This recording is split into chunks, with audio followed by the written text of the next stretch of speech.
Assalamualaikum warahmatullahi wabarakatuh. Salam sejahtera untuk kita semua. Halo, selamat datang di KOKIMP, Komunitas Kajian Ilmu Manajemen Pendidikan yang diampu oleh Bapak Amril Muhammad selaku dosen Manajemen Pendidikan Universitas Negeri Jakarta. Perkenalkan, saya Hanifah Alika Putri, mahasiswi program studi Manajemen Pendidikan Fakultas Ilmu Pendidikan Universitas Negeri Jakarta Angkatan 2020. Dan pada kesempatan kali ini, saya akan memberikan penjelasan singkat mengenai buku karya Neil Postman yang berjudul Matinya Pendidikan, Redefinisi Nilai-Nilai Sekolah. But before we get to the video, don't forget to like, comment, and subscribe, dan semoga video ini dapat bermanfaat untuk kita. Pada bab pertama yang berjudul Kebutuhan Terhadap Tuhan-Tuhan, Neil Postman mengemukakan dua persoalan yang dihadapi orang dewasa dalam menyelenggarakan pendidikan bagi kaum muda. Yang pertama adalah keahlian teknis, yaitu persoalan tentang cara yang dapat membuat kaum muda menjadi seorang yang terpelajar. Persoalan cara ini adalah tentang di mana dan kapan sesuatu itu akan dilaksanakan, serta bagaimana seharusnya proses belajar itu terjadi. Yang mana artinya bahwa sebelum melaksanakan kegiatan belajar, pendidik itu perlu memutuskan cara atau metode apa yang dapat ia pakai untuk pembelajaran di kelasnya. Yang kedua, yaitu problem metafisika, atau dijelaskan sebagai sebuah alasan dan pertimbangan seorang siswa untuk tetap mengikuti pembelajaran. Alasan dan pertimbangan tersebut juga bukan sekedar sebuah motivasi, namun lebih kepada alasan bagi siswa untuk tetap berada di ruang kelas, untuk mendengarkan seorang guru, untuk menempuh ujian, atau untuk mengerjakan pekerjaan rumah, untuk tetap bertahan di sekolah, meskipun saat itu mereka tidak termotivasi.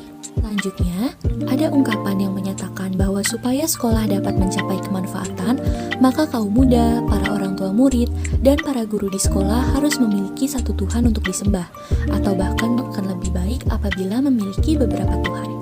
Tolong garisbawahi bahwa kata Tuhan di sini diartikan sebagai sebuah narasi besar yang menyusun gagasan-gagasan, menjelaskan aturan-aturan, memberikan pengertian tentang kontinuitas dan tujuan, atau sebagai kekuatan simbolis yang akan menjadikan seseorang mampu mengatur orang-orang di sekelilingnya. Nah, sesungguhnya narasi-narasi itu tidak memiliki kebenaran teman-teman dalam pengertian ilmu pengetahuan atau secara ilmiah. Tujuan dari narasi-narasi ini adalah memberikan makna pada dunia, tidak untuk menjelaskannya secara ilmiah. Ukuran kebenaran atau kesalahan dari suatu narasi terletak pada akibat-akibat yang ditimbulkannya, seperti apakah narasi itu menyediakan pengertian tentang kehidupan bermasyarakat, dasar bagi perilaku moral, atau penjelasan-penjelasan tentang apa yang tidak bisa kita ketahui. Nah, narasi yang paling komprehensif terdapat dalam teks-teks seperti Quran, Kitab Perjanjian Lama, Kitab Perjanjian Baru, dan Bhagavad Gita. Lalu, pada bab ini juga dijelaskan dua narasi besar. Yang pertama yaitu narasi besar tentang ilmu pengetahuan, bersama-sama dengan narasi agama besar menghasilkan sebuah gagasan bahwa terdapat sebuah tatanan untuk mengatur alam raya. Dan gagasan tersebutlah yang menjadi asumsi dasar dari seluruh narasi-narasi penting. Pada kenyataannya, ilmu pengetahuan bahkan memiliki pandangan yang berbagai macam mengenai pemikiran tentang Tuhan. Narasi besar yang kedua adalah narasi besar tentang teknologi, merupakan cerita yang menakjubkan, energik, dan memiliki kejelasan yang lebih nyata. Neil Postman juga menjelaskan 3 firman narasi terkait teknologi. Yang pertama, tidak ada narasi lain yang diperbolehkan merintangi, menurunkan, menggagalkan, atau menentang kedaulatan teknologi. Yang kedua, kita adalah spesies teknologi. Dan yang ketiga, dan di sanalah letak kejeniusan kita, nasib dan takdir kita.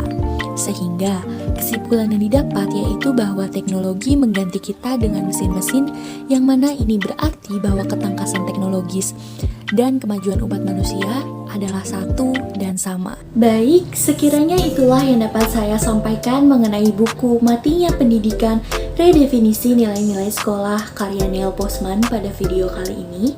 Semoga apa yang saya sampaikan dapat membuat kalian mulai tertarik untuk turut membaca buku ini.